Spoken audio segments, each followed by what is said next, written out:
Les avantages et les inconvénients des zoos. Un zoo peut être appelé par différents noms, selon l'endroit où il se trouve dans le monde. Certains les qualifient de collection d'animaux sauvages. On pourrait les appeler un jardin zoologique. Certains zoos utilisent simplement le terme générique de parc animalier. Quel que soit le nom, l'objectif général de l'installation est le même. Les animaux sont gardés en captivité et les visiteurs viennent sur le site pour les voir. Les avantages. Les zoos peuvent sauver des animaux en voie de disparition. Les animaux rares ont une chance de survie. Les zoos sauvent les animaux menacés du braconnage et d'autres activités illégales. Les animaux sont généralement bien soignés dans un zoo. Les zoos modernes n'embauchent que des spécialistes qui savent comment s'occuper correctement d'une espèce spécifique.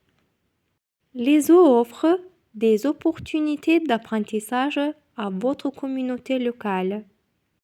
Lorsqu'il y a un zoo local dans une communauté, il y a une opportunité d'interagir avec des animaux qui ne serait normalement pas possible. Les familles peuvent planifier des événements autour d'une visite au zoo pour passer plus de temps ensemble. Les inconvénients. Un animal sauvage est un animal sauvage. Il n'a pas à être emprisonné dans une cage.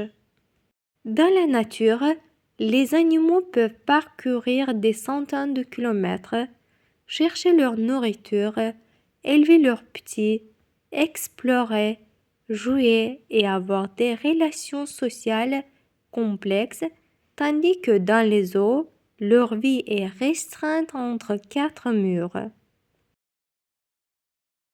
Les animaux en captivité vivent moins longtemps. Les conditions locales peuvent ne pas favoriser certaines espèces animales. Pouvez-vous imaginer un éléphant heureux en Alaska? Les animaux s'adaptent à leurs conditions locales par le processus naturel d'évolution.